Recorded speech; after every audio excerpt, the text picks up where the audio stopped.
And this is the point where I realized that I've like randomly set up a shot in my house and like embarrassingly included all sorts of nefarious details I didn't intend to or whatever. Um, no big deal. It's not my incentive or this, just because I may have a different opinion than you in regards to this little minor thing. Doesn't mean that why can't we be friends? Doesn't mean that we can't be friends. Hello to Talk and Study. I can't be friends with Talk and Study. I can't be friends with Mario Heat. I can be friends with Talk and Study. From behind the glass wall, when I visit you, look, you might have valuable input into certain cases I might be trying to solve. Jonaside, hello to Jonaside. I kid, I tease, folks. There you go. Hey, listen, reading up. There you go. Every breath you take, you study your quarry. You study your prey. You got to know. You got to know the lay of the land, so you can have those insightful quips. That insider knowledge. We know how to play the game. Come on now. We say hello to Mark Tirana. Maybe afternoon for you. I'm not gonna get involved. I'm not gonna. Ooh, be careful. Be careful. CW, what should I have for dinner? Tolkien studies. Maybe Mario Heat would like to go down to Boston and kill that miserable piece of crap. Tolkien study and eat the evidence.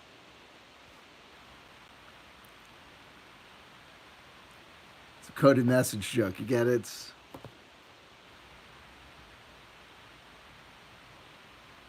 Jonaside's having chili fries. That means that David Wilcock is already. David Wilcock's mustache is already in the Barber's Hall of Fame. I feel like I'm that chubby girl at the first episode of Square Pegs. Totally different head. Speaking of totally different head, Rugged Source, thank you. All right, on cue. I was waiting for it. I was like, someone's going to land on the mine. Someone's going to hit it. There you go.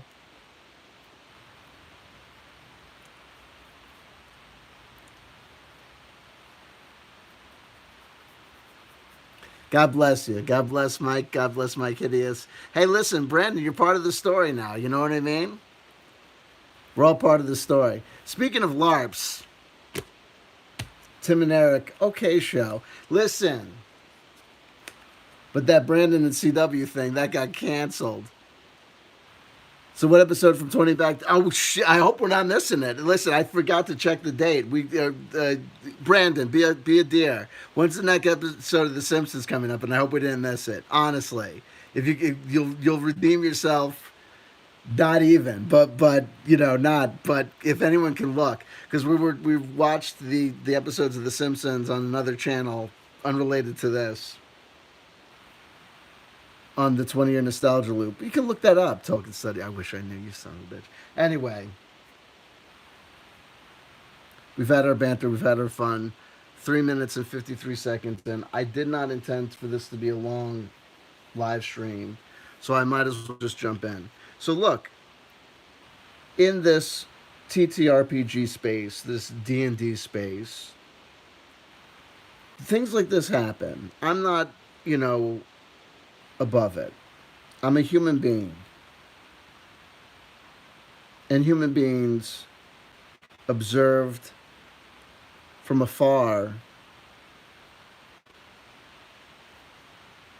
become a gaseous cloud, become a mass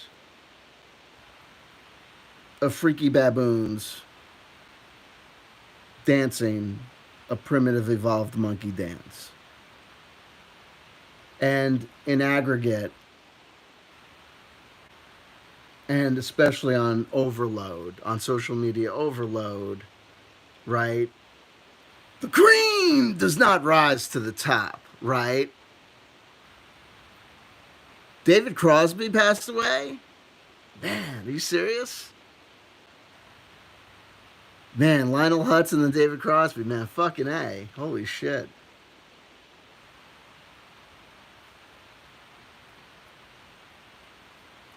Come to my window! And just leave it there by the side. My old lady will pick it up, which was, too soon. Speaking of fat old bastards, watching all these guys render their opinions about old school D&D, I just want to say, folks, look, hey, man, look, I love old school tabletop role playing games. Can you tell?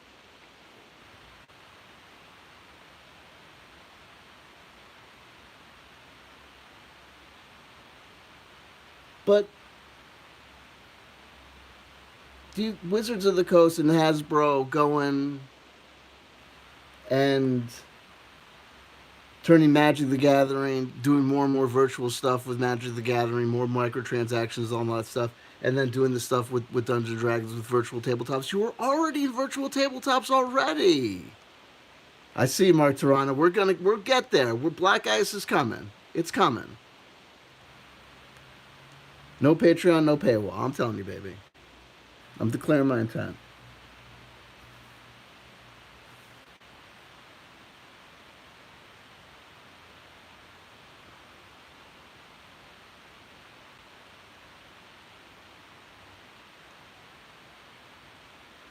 Where I lost my train of thought. I apologize. Where was it?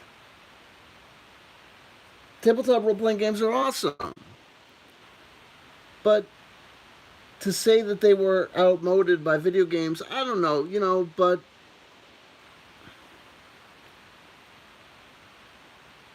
you got to know that in the video game space, the people that are into Nintendo, like old school 8-bit Nintendo games, and the guys that are into 16-bit Nintendo games and 30-bit, the old school games, they're aware of the fact that, like, as things are progressing with virtual reality setups and stuff, that like their two-dimensional efforts towards game preservation of those games and stuff, it gets harder as things get older. It gets harder to preserve them because you have to educate people as to why things are fun.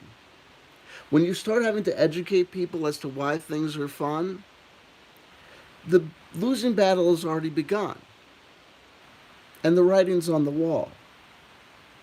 Do I think that tabletop role playing games are going to go away in our lifetime? I don't know if they're going to go away in our lifetime. Am I saying that younger generations of people aren't going to play? Look, they talk about this 5e being bigger than any thing that you think that's come before. I think that those numbers are skewed for a lot of reasons. That's counting. We forgot that they're counting. They're counting the Rick and Morty sets. They're counting the Stranger Things sets. They're counting all the stuff that's bought and not played, right? Also, nowadays, when everyone's using these virtual tabletops and stuff, all these entries and all these game sessions are kind of being clocked in and noticed and being monitored in a way that previous entries and instances of play weren't. So people are saying that it's like bigger now than it's ever been, or this unit or this edition is bigger than it's ever been. I don't know. I think that probably might have to be like, remember, like back in, it was like, I don't know if it was like 2001 or 1997. There was some magical year where it was like SoundScan or some weird technology happened with like Billboard magazine, or the way that they would record sales of records in the United States of America. Maybe it was worldwide too. And it was something to do with like point of sales purchases, where they were going to like start. And what the end result was that like overnight, the way that the music charts in America looked switched. And overnight, people realized just how big country music was, right? It was like in 1997, all of a sudden people were like, the biggest selling artist in this country is not Michael Jackson, it's Garth fucking Brooks. And it all had to do with the SoundScan technology. It had nothing to do with the fact that any fact had actually changed, really. It was just that they had better data. They had better access to the data, so they got a better picture of what the reality of what was happening was. And so, like back in the day, when people are buying D&D, or it's point of sales, but there's a lot of cash sales that are happening, or people are doing things. You motherfucker, Chris Gaines. There you go. Chris Gaines was just Mike Hideous in disguise. Come on, everybody knows that. And or people just selling things secondhand, or just people just playing with friends, or being turned on for friends, or people sharing books with each other. Like no one's like really keeping track of who's actually playing, like what constitutes a census of who's playing or not playing an edition of a particular edition of Dungeons and Dragons prior to virtual tabletop technology, whatever, this new era of stuff. And picking up on an earlier point, if you see the biggest role playing game in the world, the biggest tabletop role playing game in the world, or it's not really whatever, it's really actually Call of Cthulhu. And how long do you think it's going to take Chaosium? And first of all, you got to realize that there's a drop off in play between Chaosium and Wizards Go. Like first of all, the notion that Call of Cthulhu is actually the most played role playing game. Do you hear people talking about, like in the movies, talking about Call of Cthulhu? Like no one has ever talked. Like get at the. There's got to be something that when they do that, you got to. Whenever you hear people talk about these data, this numbers, like it's the biggest selling game in this, it's the whatever, and it's not one of these like Jerry's Bagels is the best bagel in Manhattan kind of claims that is just. Whenever it's these things, these like data points, you get to what the article was, what the statement was, what the actual thing that it was. Get it from the abstract pie in the sky sentence, biggest number one selling game in the world, to what they actually mean. Units sold. Because if you're counting units sold, like I said, we talked about like units of Call of Cthulhu sold in Japan. I'm sure that a game of Call of Cthulhu in Japan must be slamming. I couldn't imagine like a hotter experience than I'm sorry, like cultural stereotypes being what they are. Come on, come the fuck on. Oh, those guys go. Oh, you're insane, Hirohito. You've lost all your sanity points. You're on the edge. What do you do? Right? Dry as fuck. Here comes. Cut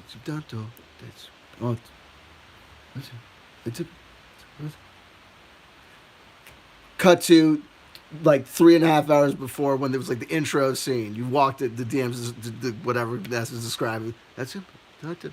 Into that. That's it. Cut to 5 hours in, grand confrontation with the like ultimate bad boy.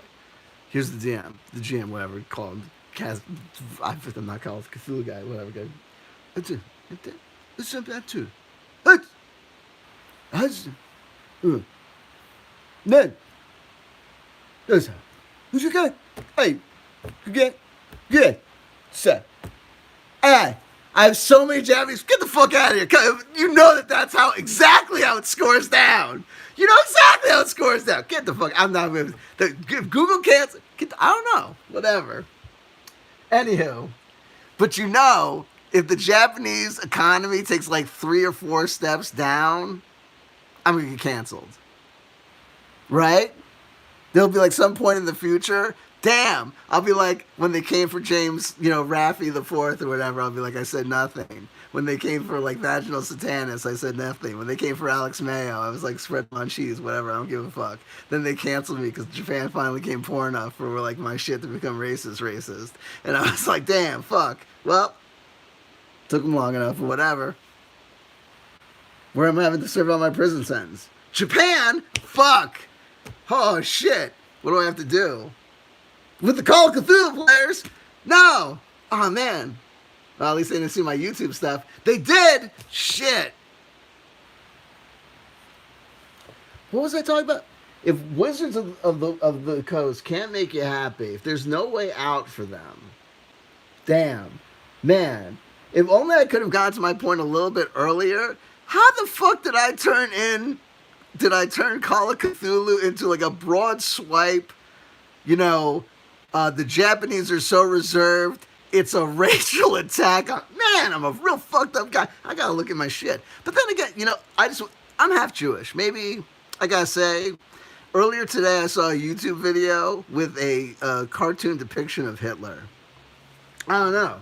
I didn't think anything of it at the time, but I may have some residual shit I was dealing with. I don't know. Whatever. Just a thought. I'm the victim here. Japanese economy. Gung Ho is a great movie. Did I make you laugh? Listen, if I can't do anything to make you happy, just remember, I hate Wizards of the Coast as much as you do, right? Blame the Mets. Blame Wizards of the Coast. Folks, what scares me is that sometimes Mark Toronto will be like, "Don't worry about it, man. You're cool. Fuck those guys." And that time he was like, "Blame the Mets." That's like felt like you were giving me advice. Like, yeah, this is gone. That it's one thing to imply or infer that the Japanese aren't necessarily the best. Yo, do not, yo, Oswald, do me a favor. That comment, if you could do me a favor and delete that joke, that joke can be repaired and fixed. I like the fact that you're joking around, but we don't joke around with that magic word because you can't joke around with that word. No, you can't even joke around with it. In fact, Oswald. Let me ask you a question. Are you partying tonight? It's totally copacetic and cool, but I'm not disavowing you, but I have to put up the chafe of asking you, are you partying tonight? When you use that word, when you use that funny word, so funny, honestly. But it's cool, and I hope I didn't chase you away because I want you here, and I and it's and it, there you go. Oswald Spangler says, I haven't eaten all day and got some food coma, if that counts. It 100% does. You don't know, but now you do. It 100% does. Disavow. Removed. You made a joke. Listen, people make jokes all the time, and sometimes it's totally, and it's not because you made a joke because it's because this overly sensitive cultural douchebaggery in the Google algorithm.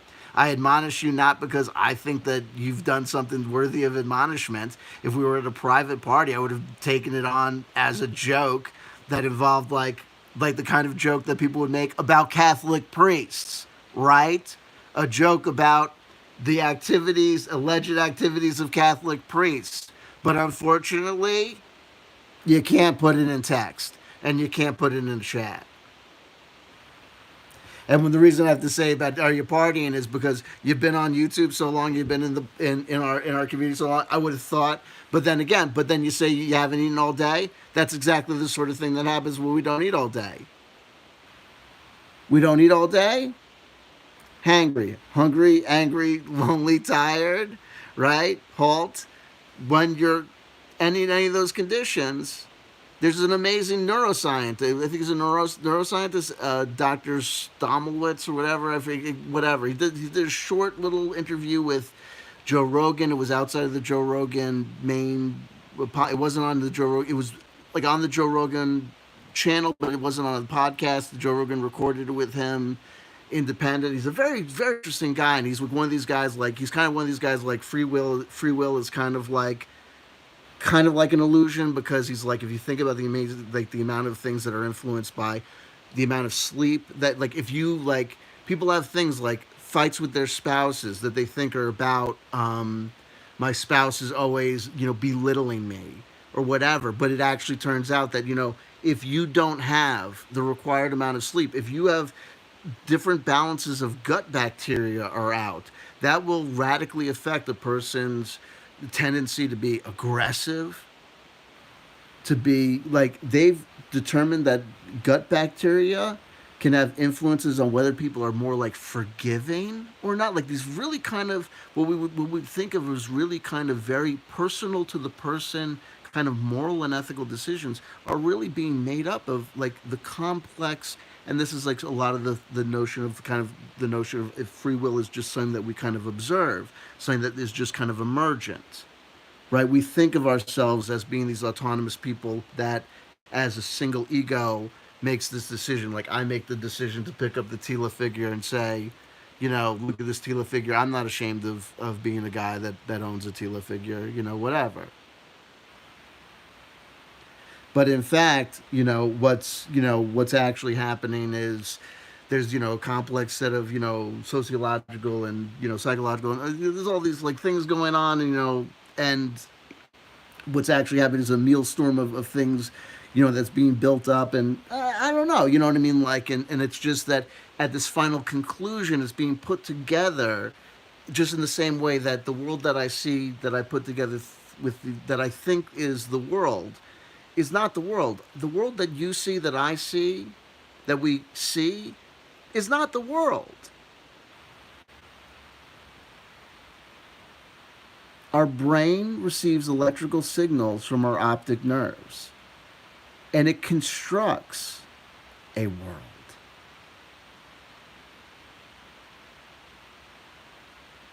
Right?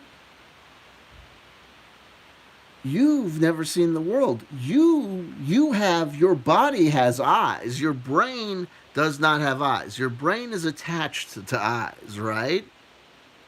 Your brain can be detached from eyes, right? And it's all sorts of weird and interesting things that can happen. Like we know that people can have like their brain detached from their eyes or their optic nerves in a certain way where they can not see, they're blind, they see the world as total blackness, yet at the same time they can navigate through corridors and mazes and stuff, because the reality is they can see even though they can't see.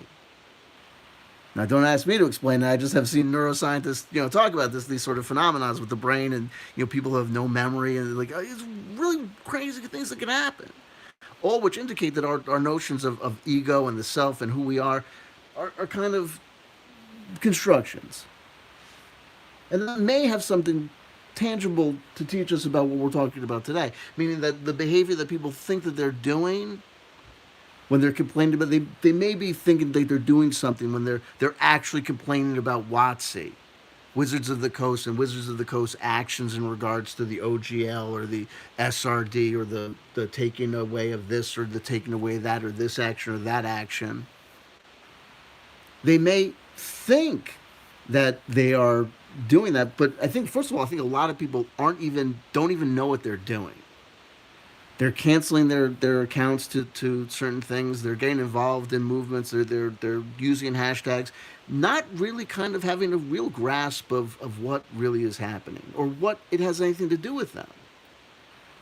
And it's not always their fault, because look, a lot people are lying to you.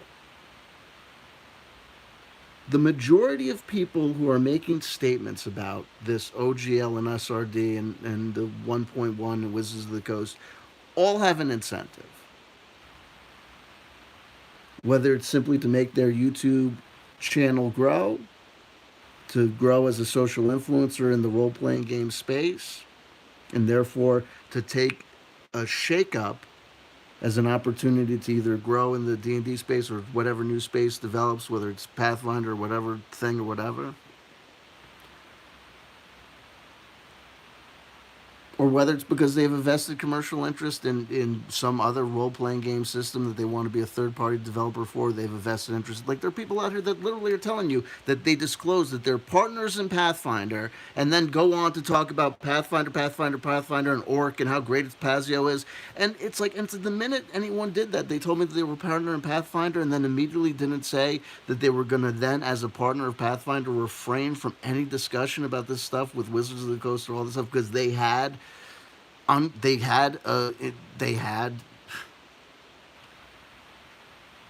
couldn't be non-biased, that they had a vested interest in stuff, and therefore that it really wasn't appropriate for them to talk. I'd stop listening to them. But a lot of people don't do that and stop listening, because all they do is just get excited to listen to them. And so instead of being like this person's manipulating them, they just keep on getting manipulated and keep on getting the dopamine hits. And in fact, start paying that person, giving them super chat. You're doing the great thing by burning down Wizards of the Coast. Why? No one has a solution. Wizards of the Coast shouldn't have done this, this, and this. Okay, what should have Wizards of the Coast did? Wizards of the Coast had a problem. They needed to tighten the reins. They felt this step was too far. Okay, what would have been a moderate step? No step would have been okay. And remember, a lot of people have a lot of different ideas, thoughts, concepts mixed in together, right? A lot of the OSR guys are saying, "Oh, Orc and Pazio is going to be a problem as an open license too, because they have social justice warrior, affiliations too, and they're going to have problems with them policing the language too." And I'm like, okay, so you want no policing of the language, so everybody can do whatever the fuck they want. Well, any sort of obscene material you want, any sort of racist material you want to have no control over anything. Because I can tell you this, is that that's not going to fly, right? In the world today, that's not going to fly. There's the world that is and the world that should be. And people that want an absolute libertarian free zone where everybody does whatever the fuck they want, fantastic. Go find an island somewhere. They have one, Sealand. You want to go live on Sealand? Look it up. You want to go live on the libertarian paradise called Sealand, where you can get up and do whatever the fuck? Actually, it's not. It's one of these libertarian collective places where it's all sort of social justice, whatever. You're going to love it there.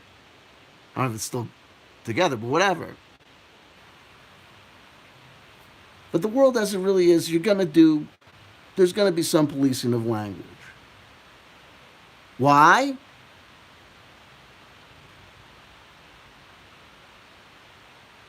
Because of the jackasses. And it wasn't the jackasses on the left. Right? It wasn't. Every time there was a problem with major kerfuffles with people who needed to buck the trends and fuck shit up and upset the apple cart and always do things just to do things. There's not enough heavy metal album covers in the world with people being ripped up 6 ways till Sunday. You gotta sell it here.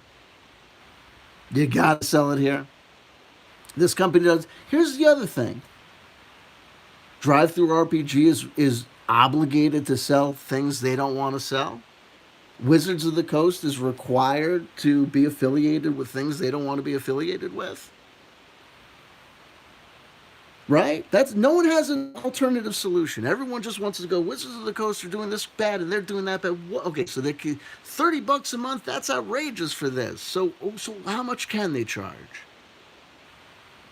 And are we going to get together a committee of people that we as a committee of tabletop role-playing game, true grognard council of leaders have come together and decided that Wizards of the Coast can legally charge $25 a month, but it must include all the fancy hats. But that will break us. Silence! Women will speak when they are spoken to by the Council of Grognards. You will be wise to respect us in the future, Miss Miller. It is you and your bossiness.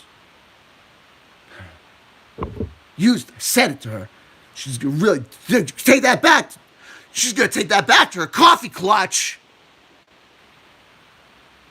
Take that back to your coffee clutch. You're all bossy. Well, you're not bossy now. The Council of Grognard is back in control.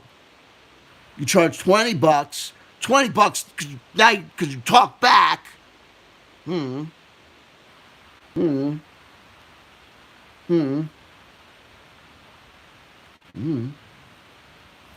Right? Okay. So you charge $25, all the fancy hats included. No AI DMs. We have to have the AI DMs. There's not enough DMs to go around. There's not enough DMs for the player. Silence! Silence!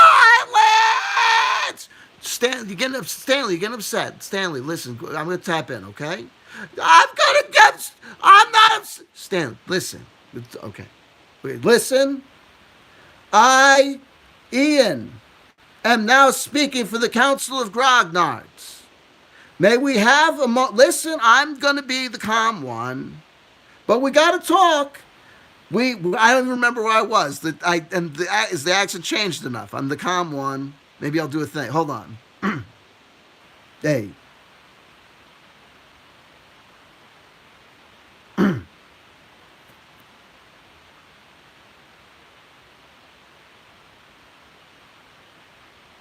Don't let me down.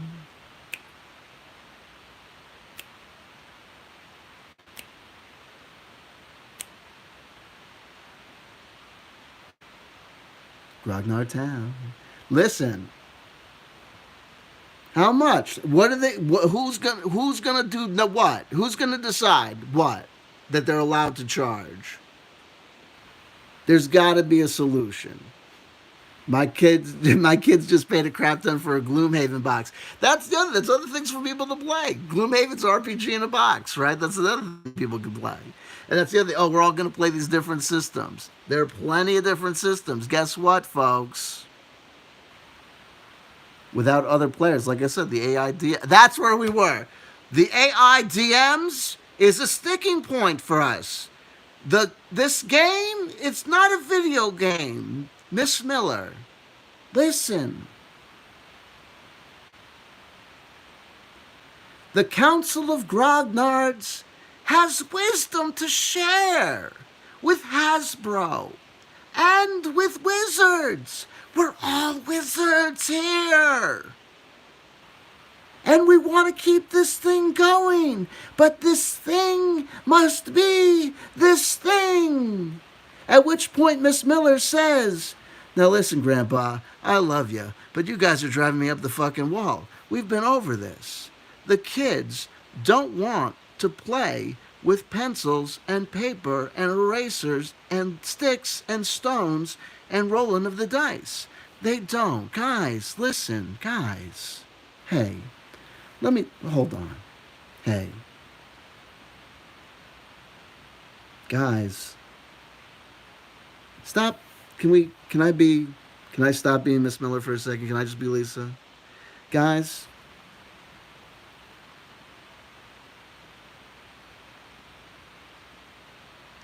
If I could make $5 billion with a game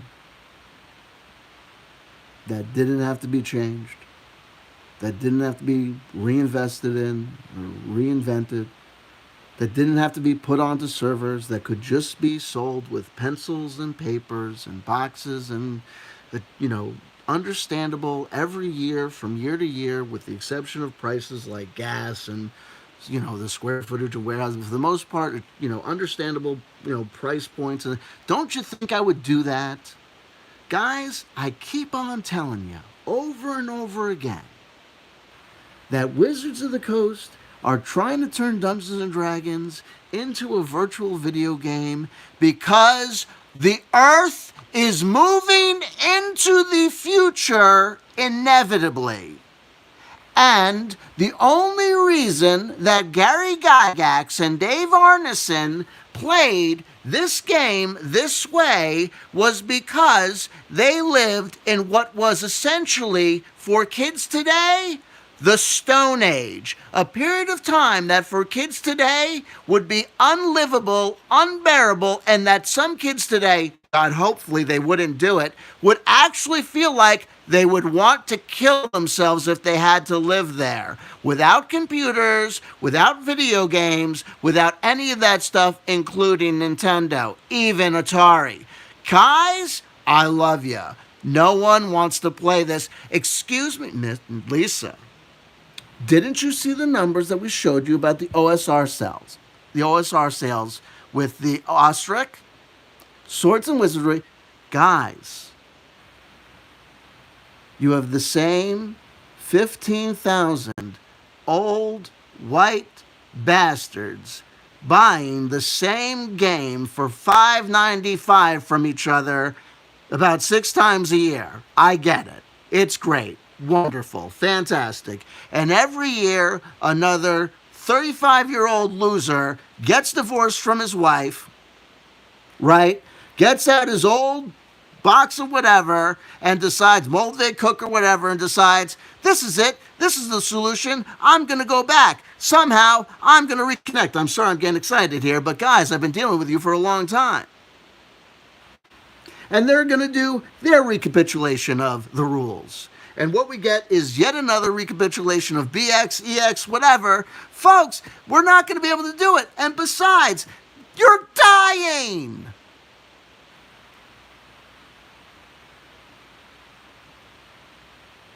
I am 47 years old.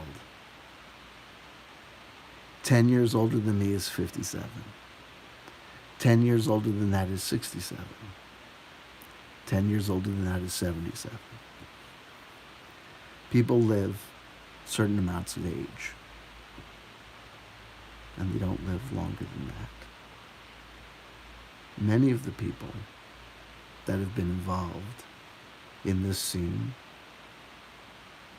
the originators, are already dying or are dead.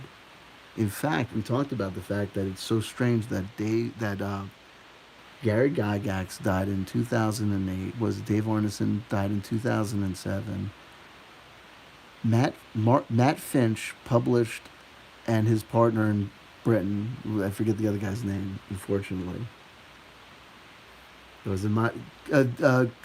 Captain Courageous, the YouTube channel Captain Courageous, did a new interview, published a new interview today with Matt Finch that's great. So check that out. That's a great one.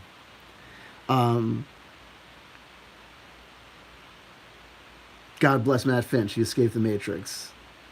Escaped the law. God bless him. An actual lawyer escaped the law. Unlike some people just perpetrate being a lawyer. Anyway. No, it's not. It's not, I wish. The OnlyFans it's not being teased. It's out. It's floundering. So Ostrich is published the same year, around the same time that the originators of Dungeons & Dragons actually croak. When we talk about the 30-year nostalgia loop, the 20-year, 25-year nostalgia loop, look at that. Ostrich is published like 30 years almost, because the Monster Manual was published, the Advanced Dungeons & Dragons Monster Manual was published in like 77. So 77, 87, 87, 97, 97, 2007. So it's like 30 years, 31 years since the onset of Advanced D&D, or really kind of like the beginning of that, right? And then this interview, Matt Finch says the first thing that he saw from Dungeons & Dragons that caught his eye was a monster manual in a hobby shop when he was 10.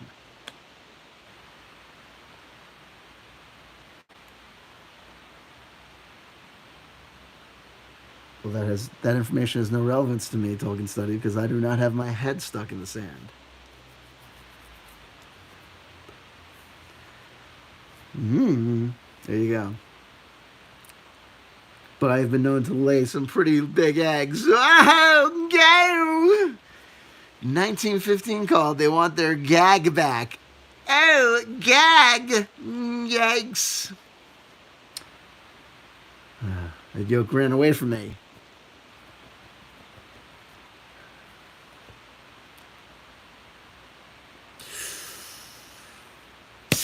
Listen. So, you gotta have some solutions here. So, first of all, here's the thing.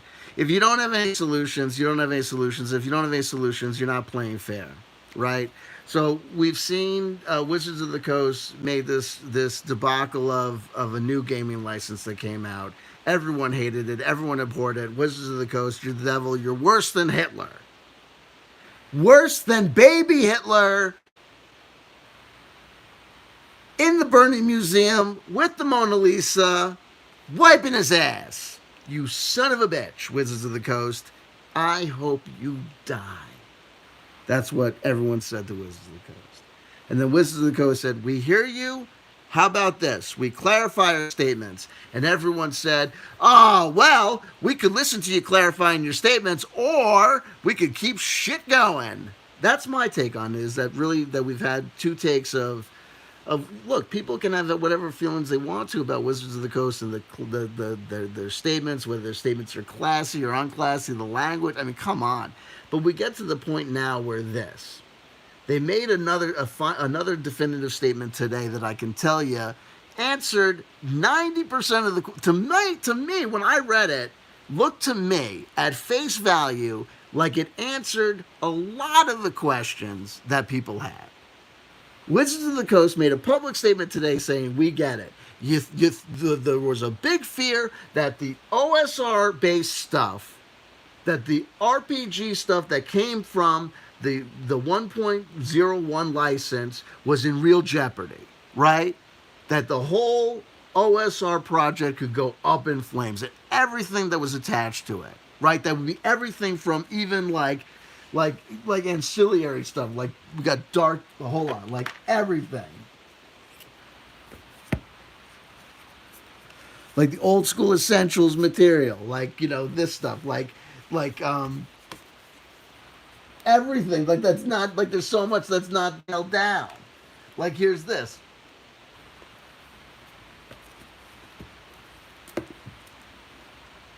Here's Dark Dungeons. This is basically like a note for note restatement of the rules encyclopedia from the original basic Dungeons and Dragons. And this was made possible, or people believed it was possible because of, and you've heard these things before, but if you've been paying attention to these conversations, because of this open gaming license, right? Okay, so everyone was concerned about that. So Wizards of the Coast said, we're not going to fuck with that stuff. And I said, okay, it's one of those big questions answered. All the questions answered no, but does anyone give them, well, you say these general statements, does anyone give them? No, but look, a lot of people are saying, what? What do they say? Do they give any love to Wizards of the Coast and say, you took that back, or that's good that you clarified that? So they say, but what about the future stuff? What about the future stuff? What about the future stuff? Meaning what? They're never going to be satisfied. Because their agenda is not to see Wizards of the Coast make a deal with the community. Their incentive is not to see Wizards of the Coast mollify the community. Why? Because if Wizards of the Coast make peace with the community, then the Dungeons and Dragons 5e community remains Wizards of the Coast Dungeons and Dragons 5e community. Look at the people that are still going crazy saying that this is still a big deal. All of these people are going to come out and they're going to be seen to have an incentive. They're going to say, you know what? I've got my own RPG that I got to come out with. They're all going to launch their own RPG, or they're going to come out as Pathfinder affiliates. And what is that? What is going to Pathfinder? Pazio were Wizards of the Coast conciliaries for 3.0 and 3.5. They were their conciliaries. They were. There's no other way to understand Pazio throughout 3.0 and 3.45 other than they were Wizards of the Coast fucking like lieutenants. They were their fucking right-hand men. And when Wizards of the Coast said, fuck you, Fredo, and, fuck them, that's when they went and found their own fucking family. But when they did that, they found their own fucking family. They did not go Robin Hood.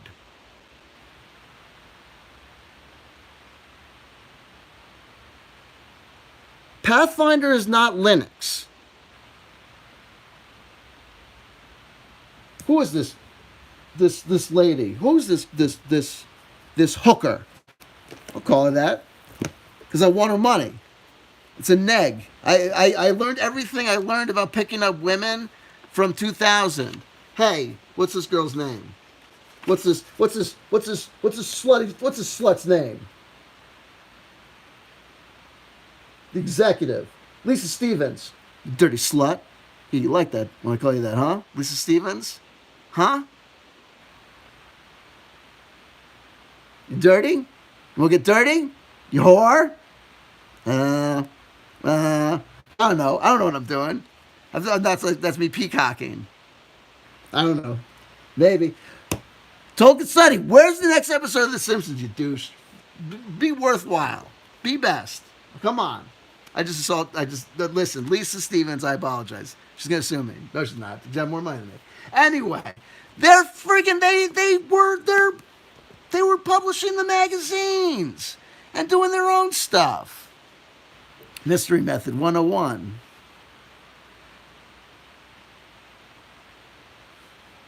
Golden Coin 100. When's the next episode of The Simpsons that airs in 2003? Everybody, someone find me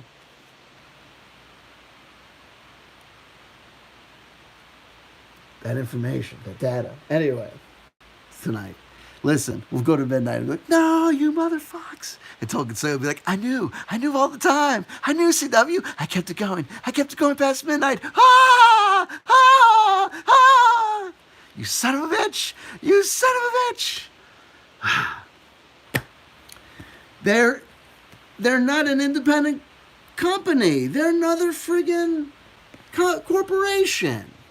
So all these people that are trying to get you to go to another corporation, they've got an incentive. What is their incentive? They know if there's a shakeup.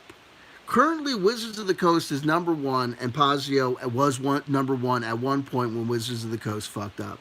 So all these people want Wizards of the Coast to fuck up again. Why? Because if there's a fuck up, right, then there's a shakeup in the system. If there's a shakeup in the system, then the system's upset. If there's a system upset, then there's an opportunity for people to move up.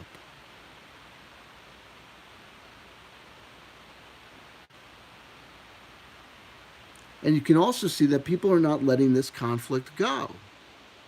And they're creating more conflict when more conflict doesn't need to be. I made a call about that guy, the rules lawyer. And I said, there's something weird about this guy. I said, this is funny. I said, this guy, if he was a real lawyer, I said, it's having an odd reaction because most lawyers that I know, when they would say, I'm not an intellectual property lawyer. And they would say, therefore, I'm not going to speak about this. But him and this other guy, Roll for Law, came out and said, I'm not an intellectual property lawyer, but here I'm going to go speak about it anyway. And then all of a sudden, I guess Rule's lawyer is an intellectual property attorney because now he's telling Legal Eagle that Legal Eagle's take on it is not wrong, but he just missed points or some shit. Oh, the hell. And now he's just blowing up and Spurg, as far as I'm concerned, Rule's lawyer's next step is Spurg. Trust me, because he's biting at the apple. He's going back on with D&D shorts about some nonsense, having to clarify it in the friggin' statements on YouTube. That's exactly what I said was going to happen. I said, this guy's going to get himself in trouble. I said, because he's talking when he should shut up. If you're not an expert in something, you're not an expert in something. And you're not just BSing to your friends at a cocktail party. You're on YouTube. He did not create the Rules Lawyer YouTube channel to talk about the law or legal ramifications involving role-playing games or board games and copyright. It's a joke about rules lawyers, and he just happens to be a lawyer. And here's the reality. I've called it now.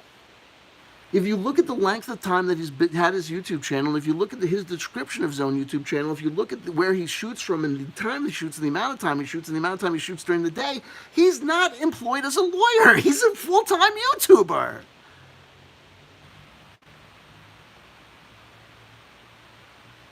Yeah, I mean, if you pass the bar and, get admitted to the bar, to I guess if you maintain your license, you're technically a lawyer. But come on, right? At a certain point, then at a certain point you just gotta just shut up. And I don't think this guy's gonna shut up. I think he's just gonna keep on talking. And like I said, this legal guy came out. I said the next guy that's gonna come out and is gonna touch on it is going to be Radical Law. And if this guy swings back at Radical Law, trust me, Radical Law loves it. He's going to come. Radical Law will sleaze right in and be like, oh, you want to go back and forth? Let's go back and forth. You want to do it on Twitter? Let's go back and forth on Twitter. Right? What? Why not? Reddit will all be like, we'll keep it classy, but I'll still slice in the dice. Here we go. But I don't care. I just want people to stay out of trouble. If there's trouble to stay out of. And here's the other thing. You know why there's so many lawyers out here? The lawyers are all unemployed. That's the other thing. But anyway, I've gone on too long. But here's the thing. So think about this. Does anyone have any solutions? Or are they just fucking complaining to complain to complain? And here's the other thing. Last thing I'm going to say. How long have I been going? I'll go for 50 minutes. Sandor Phoenix, there's so many games with that mathematical framework. Lol, absolutely. Here's the other thing. The OSR. Because what do we need? Another version of OD&D. But this one, the modifiers are like, boop, different than the other one. The other one, the modifiers were like, deep. This one, the modifiers are like, oh. And the woodland spider elf, you'll find that in encounters on rough terrain, the -1 to surprise plays out a little bit differently if you are familiar with a certain classic module. At that point, I take the old guys back to the school and shoot them in the head. Ah, you motherfuckers. The OSR is dead because you had to be put out of your misery. It's too much. Too much. Too many versions of this old same game all the time. It's amazing. This game is so amazing. Let's play this game. Let's play this game forever until nobody's playing this game. Nobody's playing this game. Here's the other thing. As long as I'm shooting myself, killing myself in front of everybody, making all sorts of enemies. Folks,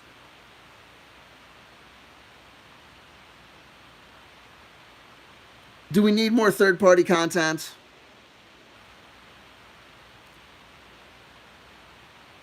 What percentage of these adventures that get sold actually get played?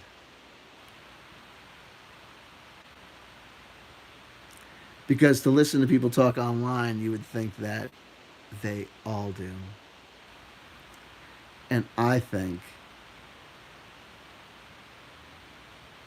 that either everyone who's ever actually played role-playing games goes out and forms a YouTube channel, and or people are bullshitting online. I have no idea. I think a lot of people are bullshitting.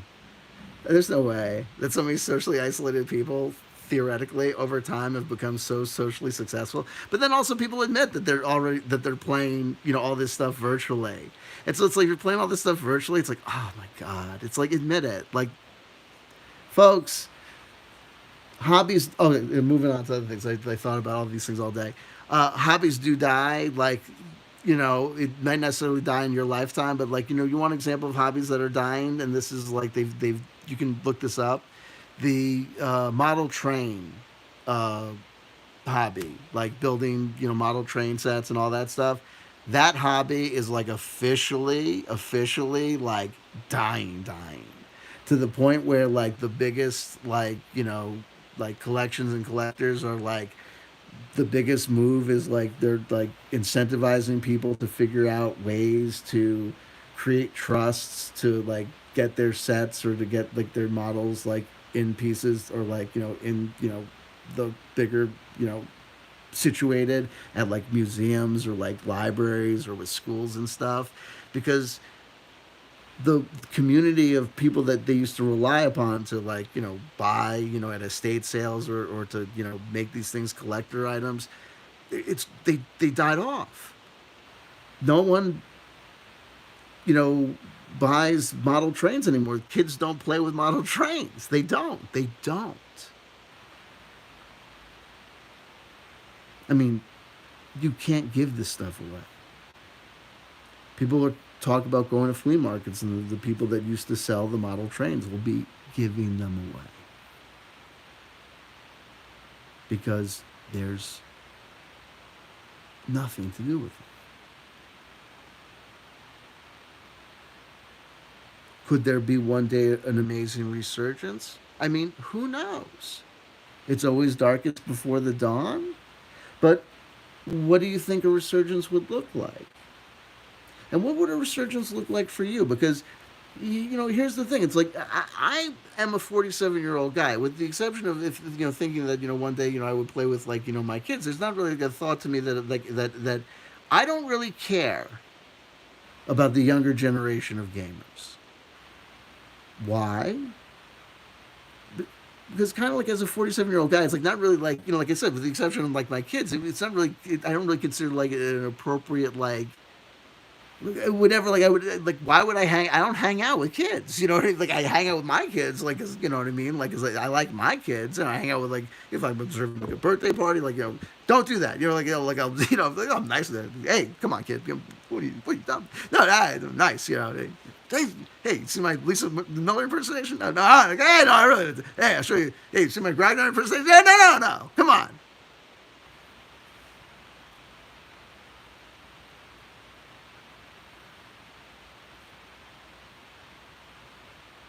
I'm a nice guy. Listen. So,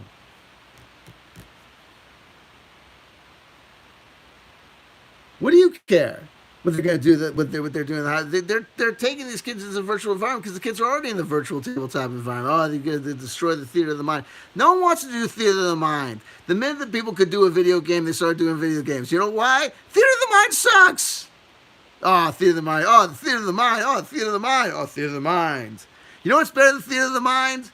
The movies. You know what else is better than theater of the mind? A play. You know what else is better than theater of the mind? A stripper. Right? You know what I mean? Yeah. Masturbation. Theater of the mind. You know what else? You know what I mean? There's also pornography. You know what I mean? And there's some people, well, but your sense of imagination is dead end, whatever. Hey, what are you going to do? If you're here to have fun, I know there's like that guy, James, the guy from Lamentations of Flame, is like, we're not here to have fun. No fun. I'm like, oh my God, in a game? No fun? That's weird, but okay. No wonder you're so upset all the time. Maybe you should relax. But whatever. A kid. Anywho, yeah. It is fun. It is supposed to be fun. And you know what's like more fun than calculating numbers? Not calculating numbers. I like this stuff. I like to read this stuff. This stuff is interesting. I love the history of this stuff. It's great.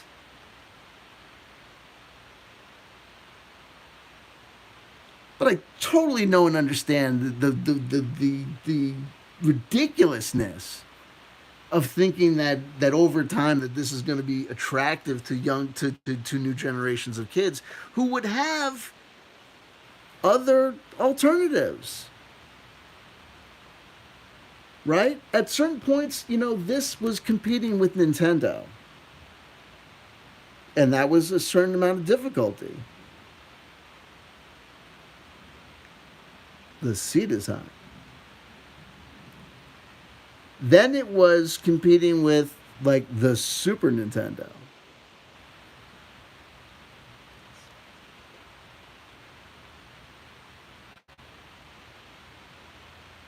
The seat is hot.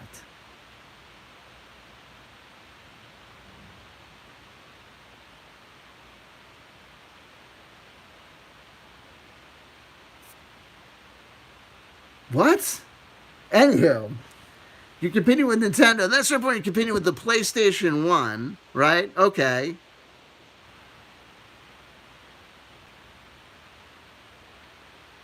Then you deal with Xbox 360. Oh, now we're getting, every time that the technology gets better, it's getting shittier for tabletop role playing games. It is. I know that there's guys out there like the RPG Crawler. The slick glasses, fantastic beard, and I like the computer stuff and the tabletop role playing games, and I'm like, me too. But guess what? That's only because you knew both. If you knew one, you can go from tabletop role playing games to computer games and back and forth. But you're not gonna. Maybe you could. I don't know. I know there's some kids from like 2000 that say that they did. I know that there's kids online that say that they went from computer games to 3.0 D&D, and I know that there's cats that say they went from computer games to fourth edition D&D. So from cats that said that they jumped on in 2000 or 2000, like from guys that say that they jumped on from, people basically saying that they did, that they made the transition from computer games to tabletop role playing games. But they also that they did it with Dungeons and Dragons. So if Dungeons and Dragons, who was the onset from people from getting to computer role playing games into tabletop, if they're going from tabletop to video games, dude, it's game over. And if you think that they're doing that because Wizards of the Coast are doing that, and that's because they're mishandling the project, and that if someone else owned Dungeons and Dragons, that they would take it somewhere else, that they wouldn't go virtual, you're fooling yourselves because everyone's going virtual anyway because there's no players in real life because no one's playing these games because we're all old losers. And the people that desire to emulate old losers, right? Hi, I'm a disaffected nerdy dork who seeks to emulate the heroes of old, like the tabletop role-playing game schmucks who play Dungeons and Dragons without getting laid. You know what I mean? Like morons. No, intelligent people. No, morons. No, intelligent people. I kid. The truth is often told in jest, and the truth is often told. My God. Anywho, that was my live stream for tonight. Star Trek, The Next Generation, Tarot Deck and Guidebook. Copyright 2022. New to me, new to you. Includes a fully illustrated 78 card deck and 128 page guidebook. Golden Coin 100 says sheesh. What's going on with this live chat? What was the Boys Are 20 bought Pokemon, Gloomhaven, and PS5? Man, I wish I was your kids. Well, I don't, because that would be kind of creepy.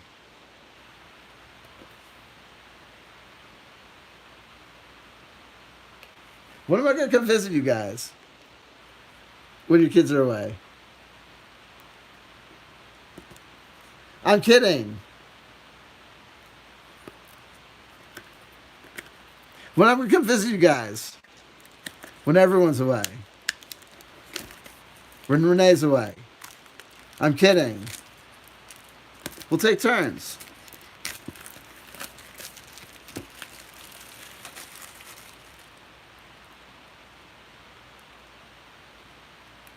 I'm kidding. Friends, lovers, countrymen, countrywomen, cunts. People and sundry folk.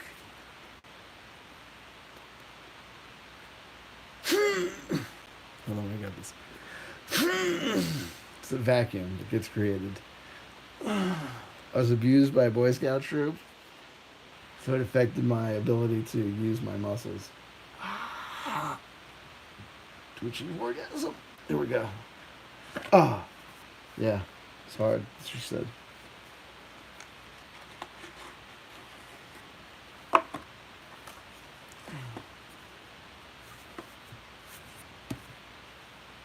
Star Trek, The Next Generation, Tarot Deck Guidebook.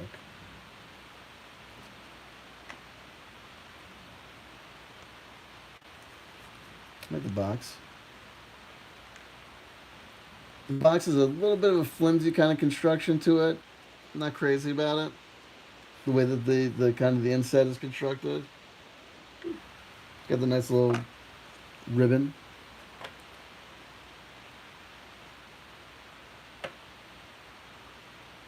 There's not a lot of uniformity to the coloration of the cards, and it kind of makes them look discolored. I think it's just they didn't really universally stain the outside of the cards anything particular. So it just kind of gives it maybe a little bit of a natural. Some people might perceive it as naturally weathered. It may with over time, grow on me, but it just kind of out of the box just kind of looks dirty.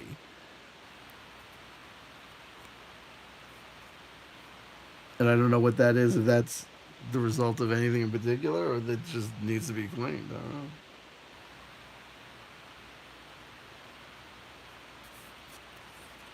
But this is a 2022 published deck, so we shouldn't be expecting too much in the way of aging and like sometimes like if I get a vintage deck, like I might unbox a deck from like 1989 and I'll open it up like and if I see I might you get a condition with the plastic or whatever. That's just it's just the nature of the game. You know what I mean? It's just over 30 years, in the best conditions in a warehouse or in a shop or in somebody's home, unopened or unboxed. It's things are going to weather and age. I'm just giving the cards a quick shuffle. I could worry about it.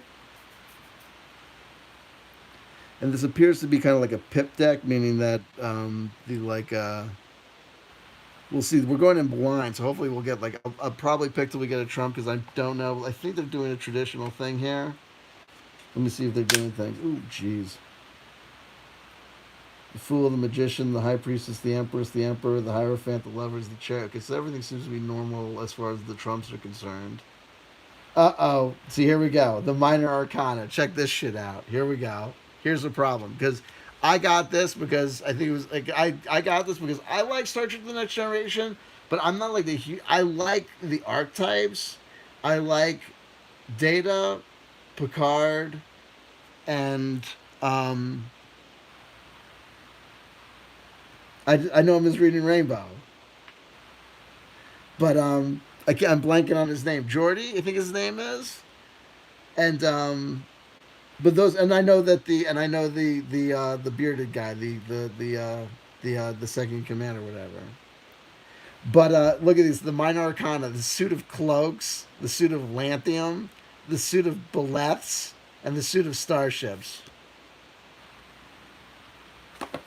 So in other words, we're looking for a Trump.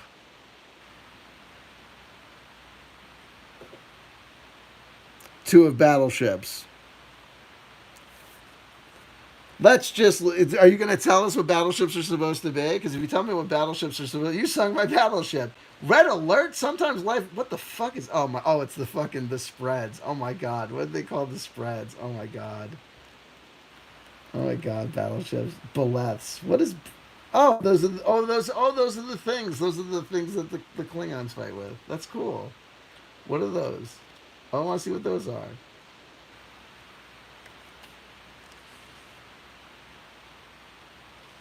Oh, come on, you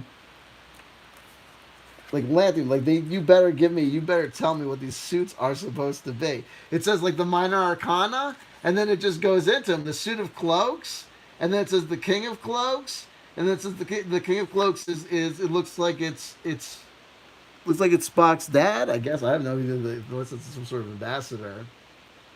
Tomalak. Because that's that dude. Oh, I'm supposed to know the fucking backstory of these people to fucking know this. I thought it was just gonna be like a Klingon. The King of Cloaks takes command of his starship and leads his crew to victory. Many are inspired by his determination, though it is difficult. So much I have to reverse engineer what the fucking cloak and the lanthium and the thing is. What is that? What is a fucking cloak supposed to be? You know what I mean? I'm trying to figure out if it's a like if it's are these the cups? Are these the swords? Are these the discs?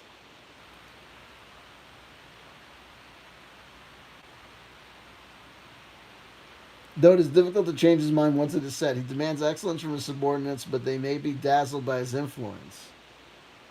Reverse: the king has grown condescending and arrogant, refusing to hear the opinions of others. He cares only for his own interests and will command his starship without taking heed of his crew. What the fuck?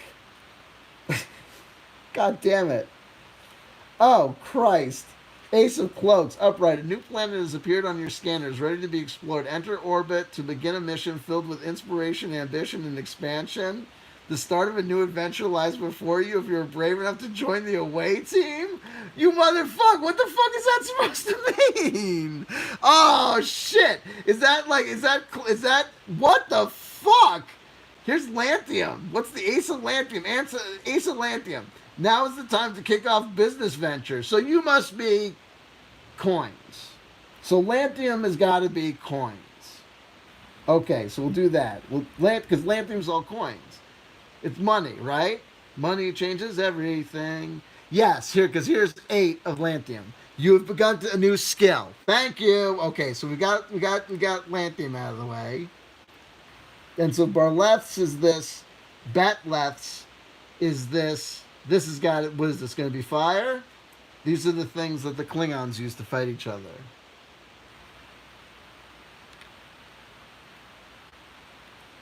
Like a Batleth to the heart, a great truth has struck you. This is the ace of Batleths. Without mercy, this realization will give you the clarity and courage needed for the battles to come. Do not hesitate. A great challenge lies ahead, and you are well prepared to meet it. Two of Batleths is a choice lies before you, and your instinct does not match what logic may dictate. But you are no Vulcan trapped by logic. You are a Klingon. Trust your gut and make a decision. Though the choice may not seem rational now, it makes sense in time. This might be air? Three of Batleths. Your heart aches over a great loss. So they're swords. Okay, so that's air. So that's swords. Okay. So we've got coins, we've got swords. Starships. And it's, you find it with the aces. The ace of the starships is, your starship has left space dock and is ready to embark. Look forward to new relationships. So starships is cups. So thank you. So two of starships is two of cups. So I'm going to do my thing. I'm going to do my thing for two of cups, and then we'll see what they say.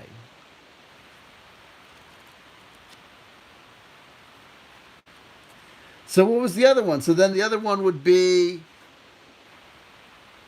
so if Batleth's is swords, starships is cups. We said the other one's is coins. So then a cloaks is fire. There you go. There you go. That's it. Okay, I think we got it. Okay. So two of starships or two of cups. And we pulled this card for us tonight. And what we're talking about is we're still talking about unanswered questions. We're talking about unasked questions and looking at things from another point of view, but we're trying to, even though I'm kind of an aggressive guy, I am trying to open up pathways to communication. I am hailing the other ships. I am reaching out. There's this game called Stars Without Number. And in this game, there's a concept of what happens when people who are in contact over vast areas of space are all of a sudden cut off of contact. In the Dune books, the original Dune books by Frank Herbert, the Emperor Leto has an idea that involves this idea of eventually, once humanity gets out, extended out to the furthest reaches of the galaxy, they cut off the spice production, so everyone's basically stranded out there, alone.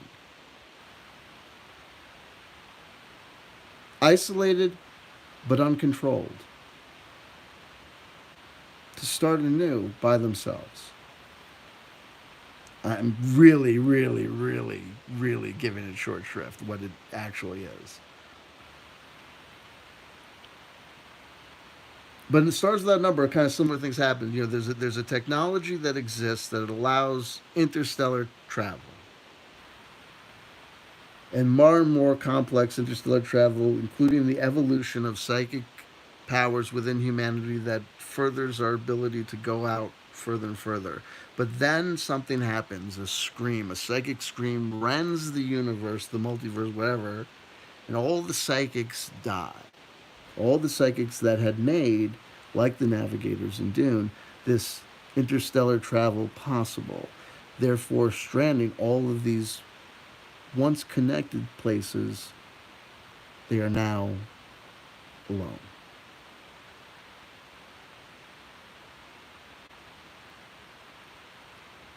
There are people that are advocating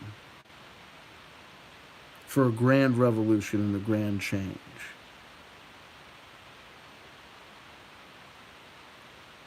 And I think that they're doing it because they may sense something happening or may sense something coming.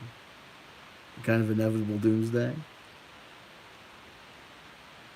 And if there's some horrible monster to blame for it,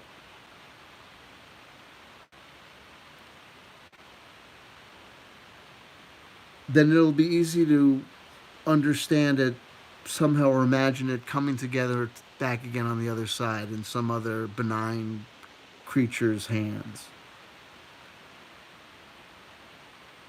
What might be harder to accept is that over time, things really do change.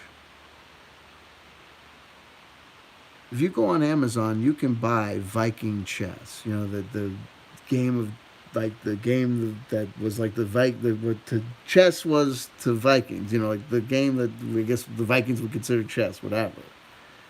I guess it's like a dead game, right? Like Latin is like Sanskrit. Like there's dead languages that you can there's like the Sanskrit Institute of the World. Like you can go to YouTube and you can study and you can learn how to speak Sanskrit. And there are people that get together and you want to speak Esperanto. Like when I saw that, like people getting together and like there's going to be a new rule system. They're going to do this rule system for this. There's going to be a free rule. You want a free? Like people act like there's like no free rule system for people. Every 2 months, some new schmuck comes out and here's a new free rule system for everyone to use for free. Nobody wants these free rule systems that are so easy to use and so simple and so fantastic. Here's a 3-page version of Fate for you to use for free. Here's a 2.5-page version of OpenD6 that a 3-year-old can do if they were struck by lightning on their birthday and they were dead. No one wants to play it. No one wants to play your free shit. Or if they download your free shit, just like all the free video games. Everything's for free. All the free porno, all the free this. Everyone downloads all the free shit and all this free shit. You got all this free shit on your hard drive and you all this free Steam games. How many Steam games do you have? I've got 18,000 JRPGs that I know. All in like sitting like, oh shit, when I'm fucking 92 and I'm fucking really retired, oh fucking A, shit, goddamn it, I know each of those games are gonna take like 600 hours to complete, and I could go through them each and do like a fucking wizard playthrough and a white mage fantasy fest playthrough, and god damn it, I'll do it in my underwear and I'll be so fucking happy, and I'll be, that's never gonna fucking happen.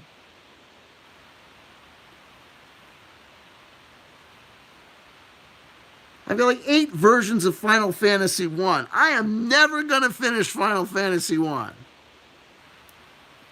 without a guidebook. You know what I mean? I remember, I still have I printed out a guidebook off fucking like GameMasters.com or whatever for Final Fantasy 1 because I was trying to play Final Fantasy 1 and finish it on a fucking one like the classy silver SP Game Boy Advance that I had in 2008 on like my first lawyer job. Like when I was like trying to finish Final Fantasy on the shitter. Like not in one session, obviously, but I remember being like, I'm gonna play Final. I was like, like that magical summer. I'm like, you know what I mean, like fucking around, hanging out, and doing like that shit, and like, whatever. And I'm like, I'm gonna finish this game. And I printed out the fucking like at work. I printed out the freaking like the fucking like ASCII text of the fucking how-to guide and shit. Man, I still got that save file, right? You know what I mean? I still put like an hour into it every other year. But that shit's never gonna fucking get finished, homie. And I've got like 18, and I've got the complete, 7 Serpentines of 60, 69, whatever, all the fucking games. Yeast, this, that, and everything, all downloaded, whatever. Get the 25th anniversary version with the fucking purple-haired girl on the cover and all that shit. But just like that what is it? I think I used to attribute the quote to Annis Nin, but I think it's actually Schopenhauer.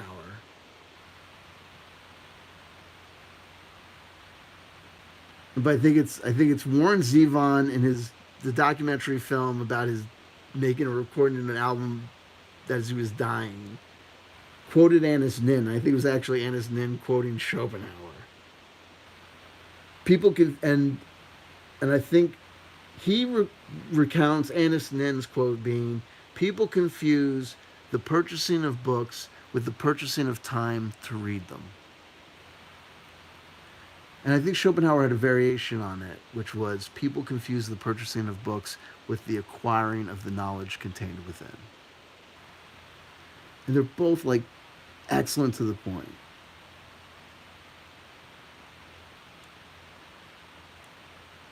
The purchasing of the item is not the discharge, especially when it comes to these RPGs, is like not the discharging of like the potentiality of the thing. But when the potentiality of the thing is like potentially infinite, like we keep on buying and producing more RPGs, but like it's not necessary, is it? I mean, true or false? Stars Without Number, as a role playing game, has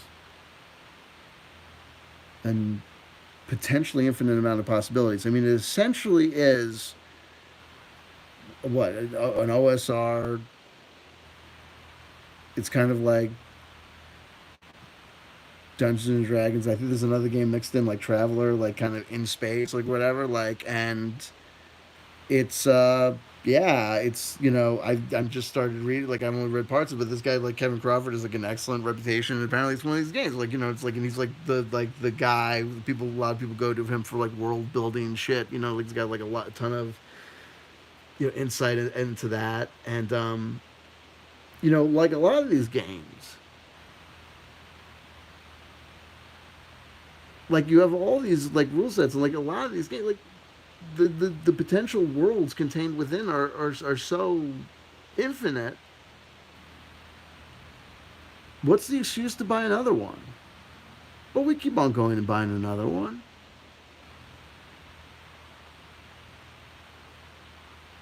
And we keep on acting like there's like these adventures are going to keep on getting played, or these books are going to be keep on coming out, or whatever. Like there's 15,000 years to play these games. And I see these videos with these old people, and I'm like, how many more years do you think you have? I mean, I'm 47 years old. I'm not going to die anytime soon, but to think that I'm middle aged, I think is a fair assumption, right? If I live to be 100, right? If Julie Beans is here, awesome. If I live to be 100, I'll be about middle age right about now, right? I gotta tell you, folks, I got so many fucking books. If I burnt the midnight oil, right? They say if you read 30, they said that if you read 30 minutes a day, you can read 1,000 books in like I don't know, like it's something like I don't know, like 30 years. I forget what it was, but it's a big number. But I remember reading that number, being like, God, that'll be like I'd still have to do like more than that. You know what I mean? And what do I do in response to that? Buy more books. And it's one thing if you buy a book and it's like you buy like Bridge Over the River Choir, where if you buy a book and you read it from cover to cover, and it's a book and you read it. But if you have like a game book that potentially could come back and read it again and read it again and read it again, then it's like, what the fuck is going on here? I better buy another game book. Renee Miss Jones says I read at least 1 hour a day. I do too. Does pornography count? Pornography counts, right? It's a form of reading. Menus? Does menu count?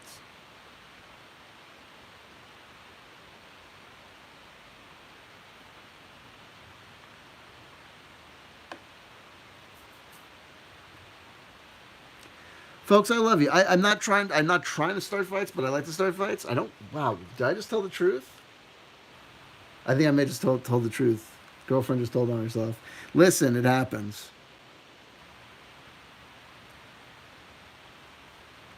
Two of ships, strangers in the night.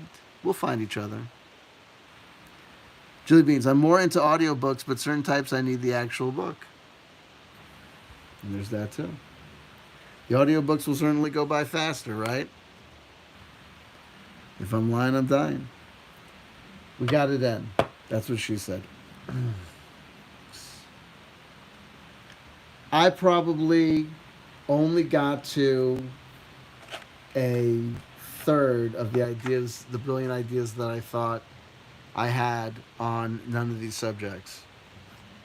And I hope 10% of what I wanted to say came through.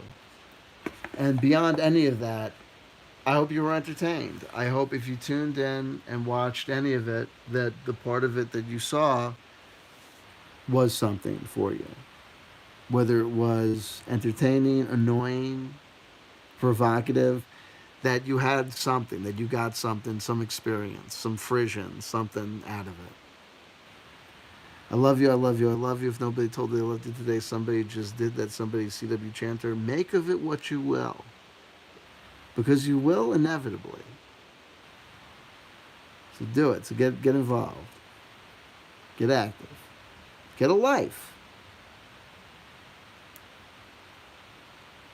People get upset, consternated, jump up and down and get crazy about stupid bullshit that doesn't matter. And let's face it, the contract negotiation between Wizards of the Coast and third party publishers that you buy their fucking products on Amazon and eBay and whatever the fuck. It's got nothing to do with you. It's got nothing to do with you at all. When these guys get into these fucking arguments and it's we're together as a family, we're a family, that's all fucking red, white, and blue, all American bullshit. Fuck that shit. We're all human race. We're all in this together. We're all family of man. And we're all lives and all people. You're a vegetarian. I love cows and I pet them on the ass and when I see them at the zoo and I'm like, oh, there's a petting zoo and I'm like, oh man, I'm not gonna do you dirty no more. I'm not gonna eat you and then I do it again.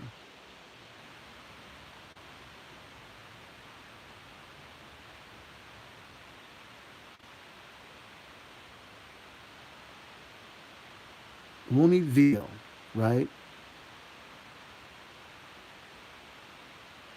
Just like we won't. Don't abort a baby. You know what I mean? You wait till a person is. Wait till a person can feel it. Then till you look at them in the eyes and you can really know they're gonna die. That's when you get them. You know what I mean? That's when you can really. That's when you get the mentally retarded person. When you're Bill Clinton, you say, "I'm the first black president. I'm gonna fucking kill you because it's politically expedient to kill you." But because I know the words to the Black National Anthem and I like big fat asses, I'm gonna be called the first black president. All right, retard, you're gonna die now. That's a true story. That's a true story. Well, I mean, it's told in a kind of thing, like a bit, but the actual underlying story is true. Bill Clinton killed a mentally. Yeah, he basically's got blood on his hands. He killed there was a mentally challenged guy who totally needed to be let off of the death sentence because it was unjust, didn't need to happen. He was retarded. The guy was retarded. But Bill Clinton, it was in the middle of that Jennifer Flowers thing. Bill Clinton needed a win. He needed to be tough on crime. He certainly didn't need to let what? What? What? A certain type of person out of jail.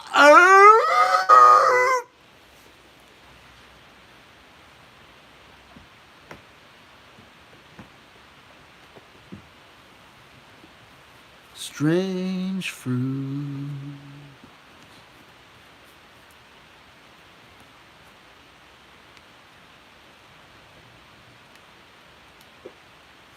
But he loved that fried chicken. Those fat asses. And he played the saxophone on Arsenio Hall. You see, people are stupid. And you're people. So don't forget that you are subject to being stupid. If you're jumping up and down about fucking role-playing games and third-party OGL SRDs and you're not a fucking what the fuck? All these fucking people are fucking salesmen trying to sell you some shit.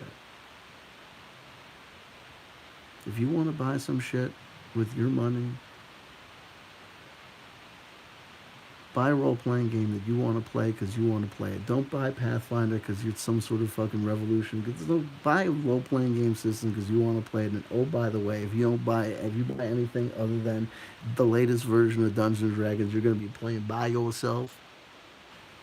like Billy Idol, dancing with myself. Oh, right? Oh, face all night long by yourself, right? Paging Mr. Herman, paging Mr. Herman, table for one. Whoa! Don't slip on your way. Some guy was there before you, man. Come on, by himself. Who was he playing? Traveler? You want to play too? It's gonna be 10,000 years before your light years line up, man. He's gonna be here. I don't know what happened to that guy. He might be back. What are you playing? Rhesus?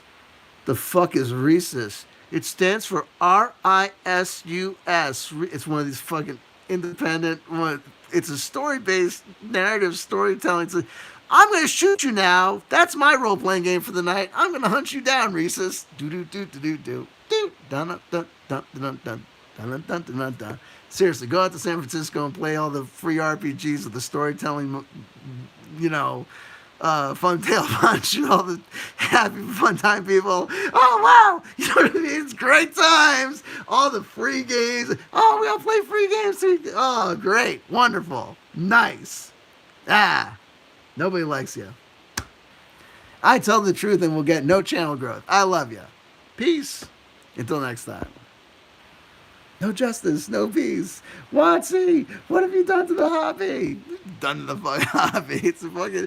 If whatever Watsy has done to the hobby, they've saved the hobby. Because without them, there's what else is there?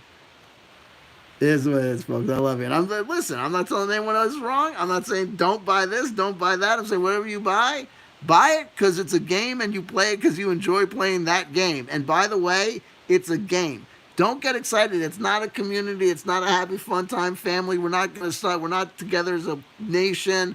All that shit. Fuck that shit. You don't let anyone define you by your consumer fucking choices, nerd. Okay, honestly, you are not the fucking world's biggest this fan, that fan. Don't be defined by your fucking media choices. Don't be a Marvel fanboy, a Nintendo boy, a Super boy, whatever this guy, a Dungeons Dragons guy, a fucking whatever guy. Don't be any sort of guy. And don't fucking be any fucking guy of a fucking guy. Like, don't be any fan of these fucking YouTubers or whatever. And don't listen to them fucking tell you that they're out for looking out for you. They're not your friends. They're not your family. It's a parasocial relationship. They're out for your fucking views and your subscription and your fucking Patreon money. And no YouTube subscriber, all YouTube channel guys, by the way.